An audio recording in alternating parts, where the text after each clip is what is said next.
उसका नाम माधोदास था, लेकिन दशम गुरु श्री गुरु गोविंद सिंह ने उन्हें ऐसी ताकत बख्शी थी कि उसने मुगल सल्तनत को हिलाकर रख दिया था। वो वीर योद्धा था बाबा बंदा सिंह बहादुर। बाबा बंदा सिंह बहादुर, जिनके नाम में ही बहादुर शब्द है, उन्हें सिखों के 10वें गुरु श्री गुरु गोविंद सिंह ने मुगलों के जुल्म से लड़ने वाला एक योद्धा बनाया था। बाबा बंदा सिंह बहादुर के वीर योद्धा बनने की कहानी बड़ी दिलचस्प है, लेकिन उनका बलिदान दिल को दहला देने वाला है। सिखों ने जुल्म के आगे घुटने नहीं टेकने की जो सोच कायम की, उस पर चलते हुए ना जाने कितने सिख वॉरियर्स ने हंसते हंसते बलिदान दे दिया। माधोदास नाम का एक वैरागी संत कैसे बन गया एक बहादुर योद्धा, जिसने 10वें गुरु श्री गुरु गोविंद सिंह के साहिबजादों के हथियारों को सजा दी थी और उनकी शहीदी का बदला लिया था। जानेंगे सब कुछ आज के इस वीडियो में, लेकिन उससे पहले अगर आपने हमारे चैनल को सब्सक्राइब नहीं किया है तो सब्सक्राइब कर बेल आइकन को दबा दें। माधोदास का जन्म 16 अक्टूबर 1670 को जम्मू कश्मीर के पुंछ जिले के राजौरी क्षेत्र में हुआ था। उनका असली नाम लक्ष्मण देव था, जिन्होंने 15 वर्ष की आयु में ही वैराग्य धारण कर लिया था। माधोदास बचपन में घुड़सवारी, तीरंदाजी और तलवार चलाने की शिक्षा लिया करते थे, लेकिन एक दिन अचानक शिकार करते हुए उन्होंने एक हिरनी पर बाण चला दिया। दुर्भाग्य से जिस हिरनी को वो बाण लगा वो गर्भवती थी और बाण लगने के बाद वो हिरनी और उसका बच्चा भी मर गया। इस दृश्य को देखकर माधोदास बहुत दुखी हुए और उन्होंने सब कुछ छोड़कर तीर्थ यात्रा पर जाने का निर्णय लिया। माधोदास ने सभी तीर्थों की यात्रा की, बहुत से साधु संतों से ज्ञान और योग साधनाएं सीखी। इसी बीच उनकी मुलाकात जानकी दास नाम के एक बैरागी साधु से हुई और वो उनके शिष्य बन गए। इसके बाद भी वो तीर्थ स्थलों का भ्रमण करते रहे।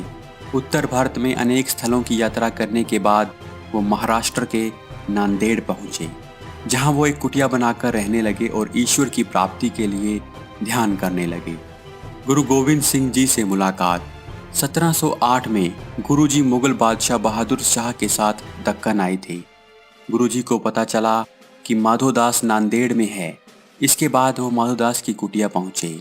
वहां गुरुजी ने सिखों को लंगर बनाने का आदेश दिया। ये खबर सुनकर माधोदास, जो उस कुटिया से कुछ दूरी पर था, बहुत क्रोधित हो गया। माधोदास बहुत से तंत्र मंत्र और विद्याएं जानता था। उसने क्रोध में गुरुजी पर उन विद्याओं का प्रयोग किया, लेकिन जब उसने देखा कि उसके तंत्रों मंत्रों का कोई असर नहीं हो रहा, तब वो गुरुजी के चरणों में गिर पड़ा। गुरुजी ने उससे पूछा कि बताओ माधोदास, तुम कौन हो? तब माधोदास ने कहा कि मैं आपका बंदा। गुरुजी जानते थे कि वो एक योद्धा है, जिसका जन्म पूजा पाठ और उस तरह के धार्मिक कर्म कांड के लिए नहीं हुआ जो वो कर रहा था, बल्कि उसका जन्म हुआ था जुल्म के खात्मे के लिए। गुरुजी ने माधोदास को सितंबर 1708 को अमृत पान करवाया और उसे नया नाम दिया, बंदा सिंह बहादुर। बंदा सिंह बहादुर का पंजाब अभियान। गुरुजी मुगल बादशाह बहादुर शाह के साथ दक्कन आए थे। वो चाहते थे कि मुगल बादशाह पंजाब में सरहंद के नवाब वजीर खान और उसके दूसरे साथियों को सजा दे, जिसने गुरुजी के दोनों छोटे साहिबजादों को दीवारों में चिनवाकर कत्ल करवा दिया था और उनकी माता गुजरी को भी मार डाला था।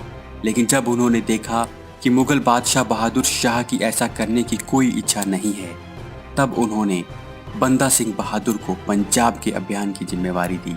गुरुजी ने बंदा सिंह बहादुर को अपनी तलवार, धनुष, अपनी तरकश के 5 तीर, नगाड़ा, निशान साहिब और अपने हाथों से लिखा एक हुक्मनामा देकर पंजाब रवाना किया।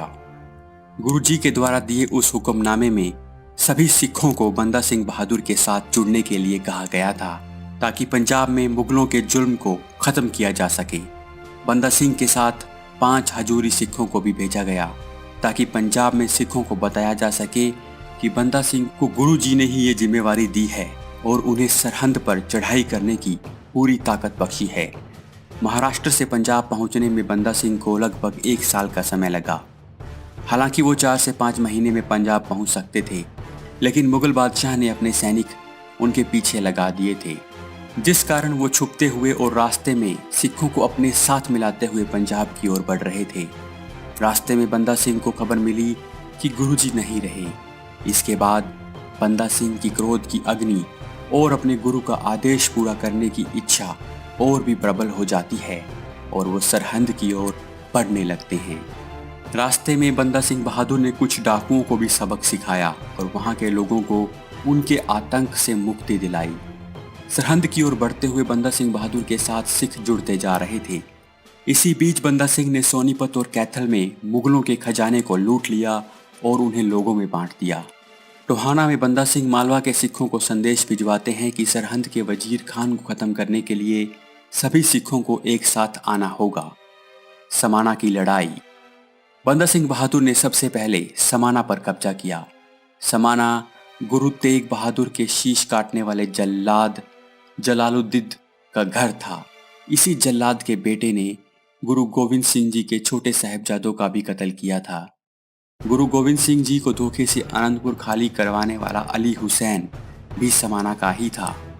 समाना की लड़ाई में बंदा सिंह बहादुर ने अपने सिख योद्धाओं के साथ वहां की मुगल सेना को चींटियों की तरह मसल दिया। इसके बाद कुंजपुरा, घुर्रम, थस्का पर भी खालसा फौज का परचम लहरा दिया। एक के बाद एक लड़ाइयां जीतते हुए और सिखों की फौज को बड़ा करते हुए अब बंदा सिंह बहादुर की फौज पहुंच गई थी सरहंद। सरहंद की लड़ाई। सरहंद को कब्जे में करना और उसे जीतना आसान नहीं था। बंदा सिंह ने 3 महीने तक अपनी सेना को मजबूत किया और वजीर खान की कमजोरियों का पता लगाया।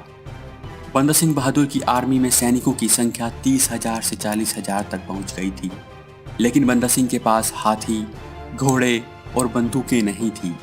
वहीं वजीर खान ने भी इस लड़ाई को जिहाद का नाम देकर अपने साथ बहुत से मुसलमानों को जोड़ लिया था। उसके पास ट्रेंड आर्मी, हाथी, घोड़े, तीर अंदाज और बंदूकें भी थी। इस तरह वजीर खान के पास भी 30 से 40,000 की सेना थी। सरहंद से 20 किलोमीटर दूर छप्पर छिरी नामक स्थान पर दोनों सेनाओं की टक्कर हुई। एक तरफ गुरु के सिख मुगलों के जुल्म के खिलाफ लड़ रहे थे, दूसरी तरफ धर्म को अत्याचार करने का लाइसेंस बनाने वाले मुगल थे। वजीर खान और बंदा सिंह बहादुर की सेना में जबरदस्त युद्ध हुआ और अंत में सिखों की जीत हुई। पंजाब में जुल्म और सितम का सबसे बड़ा नाम वजीर खान इस लड़ाई में मारा गया। इस हार से मुगल बादशाह बहादुर शाह तिलमिला उठा और वो दक्कन से दिल्ली आ गया ताकि सिखों का पंजाब से प्रभाव खत्म किया जा सके। बहादुर शाह ने सभी गवर्नर्स को पंजाब पर चढ़ाई करने का आदेश दे दिया। जब बंदा बहादुर पंजाब के बाहर था तब मुगल सेना ने सरहंद पर कब्जा कर लिया। मुगलों से अपनी आखिरी लड़ाई के लिए बंदा बहादुर ने सेना को लोहगढ़ में इकट्ठा किया। मुगल इस लड़ाई में जीत गए और उन्होंने लोहगढ़ के किले पर कब्जा कर लिया। इस लड़ाई में बंदा सिंह बहादुर बचकर निकलने में कामयाब रहे। इसके बाद बंदा सिंह बहादुर लंबे समय तक मुगलों से छिपते रहे। अंत में गुरदास नंगल गांव में उनके छिपने की खबर मुगलों को लग गई। मुगल सेना ने उन्हें चारों ओर से घेर लिया और वो पकड़े गए। बंदा बहादुर की शहादत। बंदा सिंह बहादुर को लोहे के पिंजरे में बंद करके दिल्ली लाया गया। दिल्ली पहुंचने पर मुगलों ने उन्हें अपना धर्म बदलने के लिए कहा, लेकिन उन्होंने ऐसा नहीं किया। उन्हें मजबूर करने के लिए उनके सामने ही उनके छोटे से बेटे की हत्या कर दी गई। फिर भी वो नहीं झुके। फिर चिमटियों से उनकी त्वचा नोची गई, लेकिन उन्होंने अपना सर नहीं झुकाया। गर्म सलाखों से उनकी आंखें निकाल दी गई। उन्हें बहुत सी यातनाएं दी गई ताकि वो अपना धर्म छोड़कर मुस्लिम धर्म कबूल कर लें, लेकिन एक सच्चे गुरु सिख ने उन यातनाओं की बिल्कुल परवाह नहीं की। अंत में उन्हें कत्ल कर दिया गया। बंदा सिंह बहादुर ने अपने गुरु के वचनों का मान रखते हुए छोटे साहिबजादों की हत्या का बदला लिया। उन्होंने मुगलों को, जो पूरे भारत पर अपना अधिकार कर चुके थे, नाकों चने जबवा दिए। बंदा सिंह बहादुर की शहादत को पूरा हिंदुस्तान हमेशा याद रखेगा और साथ ही याद रखेगा मुगलों के उस दौर को भी। जब कभी धर्म मानवता से बड़ा हो जाता है तब तब सत्ताएं इंसानियत की सीमाएं लांघ जाती हैं। धर्म के नाम पर ही लोगों पर अत्याचार होने लगते हैं। ऐसे में धर्म की रक्षा के लिए भगवान धरती पर गुरु, पीर, फकीरों और योद्धाओं का रूप लेकर जन्म लेते रहते हैं। दोस्तों, अगर आपको ये वीडियो पसंद आए तो वीडियो को लाइक और शेयर जरूर करें और किस योद्धा के बारे में आप हमसे जानना चाहते हैं आप हमें कमेंट करके जरूर बताएं। आपसे फिर मुलाकात होगी ऐसे ही एक और वीडियो के साथ। तब तक के लिए नमस्कार।